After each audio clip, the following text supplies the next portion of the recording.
ဒီနေ့ကျွန်တော်တို့လေးလာထားတဲ့စာတန်းနေရဆိုရင်စိုက်ဖြိုးရေးတမားတွေတော်တော်များများတုံးနေကြတဲ့အီမာဇီတာပြပေါင်းသက်စီအကြောင်းကတော်တော်လေးကိုစိတ်ဝင်စားဖို့ကောင်းနေတယ်ဗျာပေါင်းသက်စီဆိုပေါင်းသက်စီဖြန်းရင်မြင်သမျှပင်အကုန်တေးမယ်လို့ထင်တတ်ကြတယ်လေ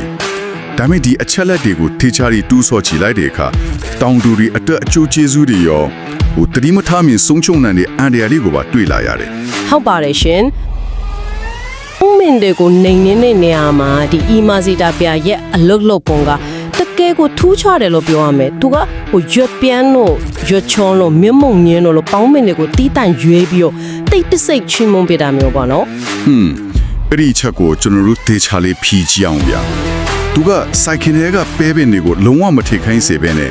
ပေါင်းပင်တွေကိုမှရွေးပြီးတတ်တဲ့ပြမထားလောက်ချန်တို့တူနဲ့တူနေတယ်လေဟုတ်တယ်ရှင်ဒါမဲ့တစ်ပတ်နေကြပေလို့အလုံးလို့တလဲဆိုတာကပိုပြီးလို့စိတ်ဝင်စားဖို့ကောင်းတယ်ဗျာစီးရီကအရွက်နဲ့အမြက်တွေကနေတဆင့်အပင်ရဲ့သွေးကြောတွေတဲ့အကြည့်ပြင်လုံးပြန့်စိတ်ဝင်သွားတာပါအဓိကကတော့ဘာခေါ်မလဲ AALS enzyme လို့ခေါ်တဲ့ protein ထုတ်လုပ်မှု system ကိုတွားပြီးပိတ်ဆို့ပစ်လိုက်တာပါပဲအဲ့ဒီတော့အပင်တွေတော့မရှိမဖြစ်လို့အဲ့တဲ့အမိုင်နိုအဆစ်တွေဆက်ထုတ်လို့မရတော့ဘူးပေါ့ရှင်ဆိုလိုတာကဒီဆေးဟန်စက်ယုံတယုံရဲ့ကုန်ကြမ်းပေးဖို့တဲ့လမ်းကြောင်းကိုဖျက်တောက်လိုက်တာနဲ့တူးရပေါ့ဗျာဟုတ်သားပဲအဲ့ဒီနိုင်ရှင်ချက်ကကွက်တီပဲရှင်ပေါင်းမင်ကချက်ချင်းမသေးပေမဲ့အသက်ရှင်ဖို့လိုတဲ့ပရိုတင်းတွေမရတော့လို့တပြေးပြေးအာဟာရပြက်ပြီးဝါလာပြီးမှတေထွားတာမျိုးလို့နော်မှန်ပါတယ်ရှင်သူကချက်ချင်းခုတ်ထစ်တက်ဖြစ်တာမျိုးမဟုတ်ပဲတဲ့အေးအေးဆေးဆေးပဲစွမ်းအင်တွေခန့်ချောက်သွားအောင်လုပ်ဖြစ်တာပါဒါဆိုရင်ဒီနေ့မှာတွေ့ဖျားတစ်ခုရှိလာပြီဗျာသူကအမိုင်နိုအက်ဆစ်ထုတ်တာကိုရက်ပစ်တယ်ဆိုရင်ဘာလို့မီပဲတော့ပေးဖို့လို့မပဲတော့လို့တီးနံပင်တွေကိုကြတော့ဒုက္ခမပေးတာလေသူတို့လည်းအပင်တွေပဲလေမဟုတ်လားကြည့်ရရှင်ပဲမျိုးရင်ဝင်အပင်ဒီမှာကြတော့ဒီဆေးကိုသူတို့ကိုယ်တွေမှာအမြန်ဆုံးဖြိုခွဲဖျက်ဆီးပစ်နိုင်တဲ့တဘာဝအစွမ်းပါလာလို့ပါ။အော်အဲ့ဒီလိုကိုဟုတ်ပါတယ်။ပေါင်းမင်းတွေမှာကြတော့အဲ့ဒီစစ်နစ်မပါတဲ့အတွက်ဆေးရန်ကိုမခံနိုင်ပဲတည်ဆုံးသွားရတာဖြစ်ပါတယ်ရှင်။ဟုတ်ပြီ။ပေါင်းမင်းကချက်ချင်းမတည်ပဲတဖြည်းဖြည်းမှတည်တယ်ဆိုတော့ဆေးဖြန်းတဲ့ချိန်ကာလနဲ့ပတ်ဝန်းကျင်ချိန်တွေကတော်တော်လေးအရေးကြီးသွားပြီပေါ့။ကျော်စဉ်းစားမိတာကအကယ်၍ပေါင်းမင်တွေအရန်ကြီးထွားသွားတဲ့ချိန်မှာဆေးဖြန်းမယ်ဆိုရင်တော့အဆင်ပြေပါမလားအဲ့ဒီလိုဆိုရင်တော့ဆေးအာနီတင်ကအများကြီးကျဆင်းသွားပါလိမ့်မယ်ရှင်ဆိုတော့လေအထီရောက်ဆုံးအချိန်ကပေါင်းမပေါက်မီဒါမှမဟုတ်ပေါင်းပေါက်ပြီးစားရွက်နေတော့ကနေ၄ရွက်ကြာအချိန်လေးမှဖြန်းတာအကောင်းဆုံးပါပြီးတော့အမြက်ကလည်းစိမ့်ဝင်ဖို့လိုတဲ့အတွက်မြေကြီးထဲမှာအဆိုးတဲ့အလိုလောက်ရှိနေဖို့ကလည်းမရှိမဖြစ်ကိုလိုအပ်ပါတယ်မြေဆိုတဲ့ဆိုလို့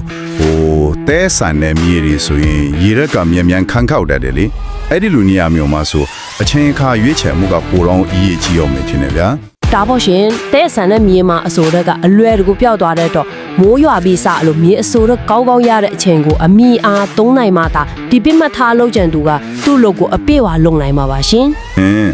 တကယ်စိတ်ဝင်စားစရာအကောင်းဆုံးလေတောင်းတူတွေတတိအထားရဆုံးအပိုင်းကအခုမှလာတာဗျာစာတန်းတွေမှာတွဲလာရတာကဒီဆေးကအပင်ပေါ်ဖြန်းလိုက်ပြီးပျောက်ကွယ်သွားတာမဟုတ်ပဲနဲ့မြေကြီးထဲမှာလားနဲ့ချီပြီးစောင့်ဆိုင်နေတတ်တဲ့အလေးအထရှိတယ်ဆိုဟုတ်တယ်ရှင်မြေစီလွာအပေါ်မိခိုးပြီးအလုံးလုံးရတဲ့အတွက်ဆေးအာနီတင်ကျွင်းချက်မှုကအတော်လေးကြပါတယ်အဲ့ဒီချက်ကပဲအကြီးမားဆုံးဘေးထွက်ဆိုးကြိုးကိုဖြစ်စေတာပါတီလက်ဆိုင်ပြောရဲ့အခါပြဿနာစတက်တော့တာပါပဲရှင်းအောင်ပြောရင်ပဲမဟုတ်တဲ့တခြားသီးနှံတို့အတွက်ဒုက္ခရောက်နိုင်တာပေါ့လားမှန်ပါတယ်ရှင်ဆေးဖြန်းထားတဲ့ပဲဟင်းကိုရိတ်သိမ်းပြီးချင်းနန်းတို့ပြောင်းတို့ဒါမှမဟုတ်နေကြတို့လိုပဲမျိုးရင်းကိုမုတ်တဲ့သီးနှံတွေကိုဆက်တိုက်ထပ်ဆိုင်လိုက်မယ်ဆိုပါစို့အဲ့ဒီလိုဆိုရင်ဘာဖြစ်သွားမလဲမြေကြီးထဲကဆေးအကျွင်းကြံနေကြောင်းအပင်တွေမလူးတာမလွန်တာဖြစ်ပြီးအကုန်ပျက်စီးသွားနိုင်ပါတယ်ရှင်ဒါကိုဆေးအစိတ်သိမ့်မှုလို့ခေါ်တာပါအော်ဒုက္ခပဲ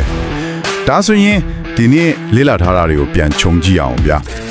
အီမာဇီတာပြဟာပရိုတင်းထုတ်လုပ်တဲ့ enzyme ကိုပိတ်ဆို့ပြီးပေါင်းနေနေရမှာတိတ်ကိုထိရောက်တဲ့လက်နက်တစ်ခုပေါ့ဒါပေမဲ့သူအပြည့်အဝအလုပ်လုပ်နိုင်ဖို့ဆိုရင်အချိန်ကိုက်ဖြန်းဖို့ရယ်မြေအစိုးတက်ရှိဖို့ရယ်အရေးကြီးတယ်ဟုတ်ပါတယ်ရှင်နောက်ပြီးတော့နှုတ်ရသည်မှာတီးလက်အစိုက်ပြိုးမဲ့အစီအစဉ်ကိုပါကြိုတွေးထားဖို့လိုအပ်ပါတယ်ရှင်ဟုတ်တယ်ဗျာ